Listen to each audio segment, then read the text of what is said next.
En esta sesión vamos a realizar una clasificación sistemática de los transformadores y reactores que son, ni más ni menos, la columna vertebral de las redes eléctricas modernas de corriente alterna. El transformador es, sin duda, el elemento central en los sistemas de potencia de corriente alterna. Como se puede ver en este esquema, está presente en absolutamente todas las etapas. Su misión es adaptar los niveles de tensión para que la energía se pueda transportar, distribuir y finalmente consumir de forma eficiente.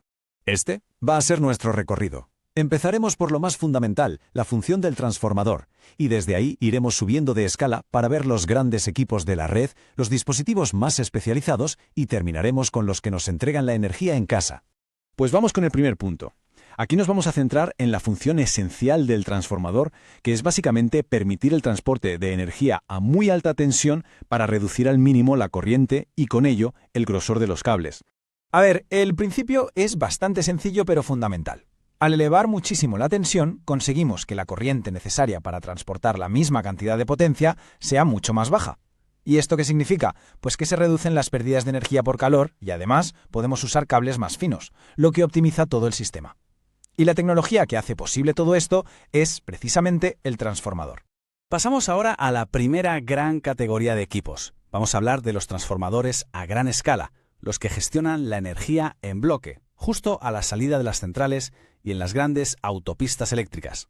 Aquí tenemos un ejemplo perfecto, un transformador elevador de generación, más conocido por sus siglas en inglés GSU. Este equipo es literalmente el enlace que conecta el generador de una central eléctrica con la red de transporte de alta tensión. Lo más llamativo de un GSU son sus condiciones de trabajo, que son extremadamente exigentes. Están pensados para funcionar sin parar, 24 horas al día, 7 días a la semana y a plena carga. Esto obliga a que su diseño sea increíblemente robusto para aguantar un estrés térmico y eléctrico constante, garantizando así una vida útil muy larga y sobre todo una fiabilidad máxima.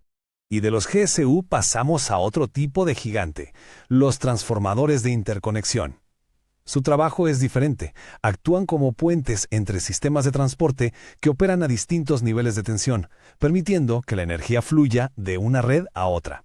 Aquí la palabra clave es fiabilidad. Es verdad que estos transformadores no suelen trabajar a su máxima potencia, pero un fallo en uno de ellos es crítico. ¿Por qué? Porque podría desviar todo el flujo de energía de golpe hacia otras líneas, sobrecargarlas y provocar un efecto dominó que podría terminar en un gran apagón. Vale, hasta ahora hemos visto cómo se sube y se baja la tensión. Ahora vamos a ver otros dispositivos un poco más sofisticados cuya visión es gestionar activamente cómo fluye la energía por la red y mantenerla siempre estable.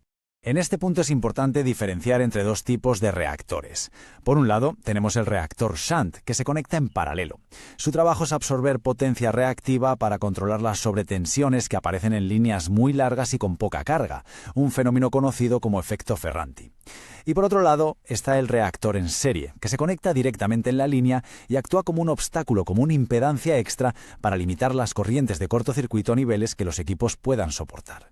Pensemos en la electricidad como si fuera agua en un río. Siempre va a buscar el camino más fácil, el de menor resistencia.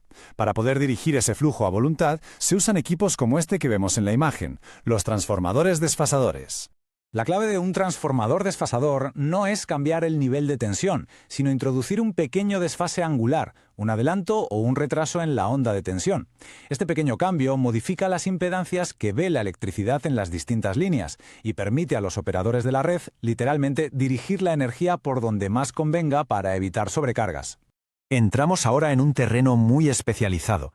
Vamos a hablar de transformadores diseñados para aplicaciones muy concretas y exigentes, como la gran industria o el transporte de energía en corriente continua a larguísimas distancias. La imagen habla por sí sola, ¿verdad? Esto es un transformador para un sistema de corriente continua de alta tensión, o HVDC. Esta tecnología es la elegida para transportar bloques de energía gigantescos a través de distancias enormes, porque reduce muchísimo las pérdidas por el camino. Es que la función de un transformador de HVDC es increíblemente compleja. Es como si tuviera 3 trabajos a la vez.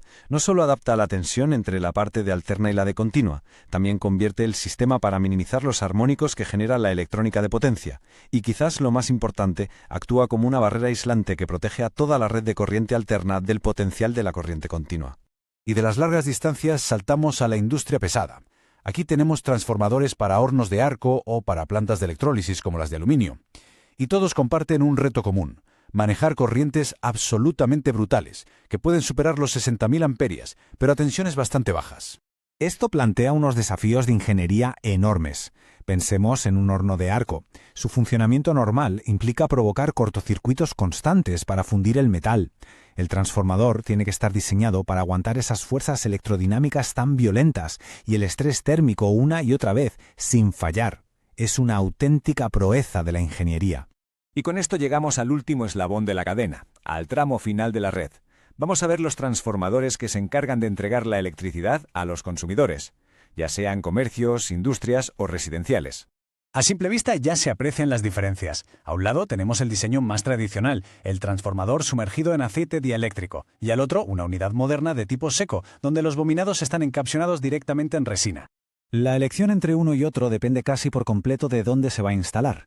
Los transformadores de tipo seco son la opción lógica para interiores, especialmente en lugares con mucha gente como hospitales, aeropuertos o centros comerciales. La razón, la seguridad. Al no llevar aceite inflamable son autoextinguibles, lo que reduce drásticamente el riesgo de incendio. Pues para terminar, vamos a hacer una pequeña síntesis de todo lo que hemos visto y a lanzar una reflexión sobre qué le depara el futuro a estos equipos. Después de este recorrido, queda claro que no existe el transformador, sino toda una familia de soluciones de ingeniería de alta precisión. Cada uno, desde el más grande al más pequeño, está diseñado a medida para cumplir una función muy específica dentro de ese sistema tan complejo que es la red eléctrica. Y cerramos con esta pregunta que es clave para el futuro. La red eléctrica está cambiando a pasos agigantados, con cada vez más generación renovable que es distribuida e intermitente. Esto nos obliga a pensar ¿cómo tendrán que evolucionar los transformadores? Seguramente necesitarán ser más inteligentes, más flexibles y tener muchas más capacidades de control para poder garantizar la estabilidad de las redes del mañana.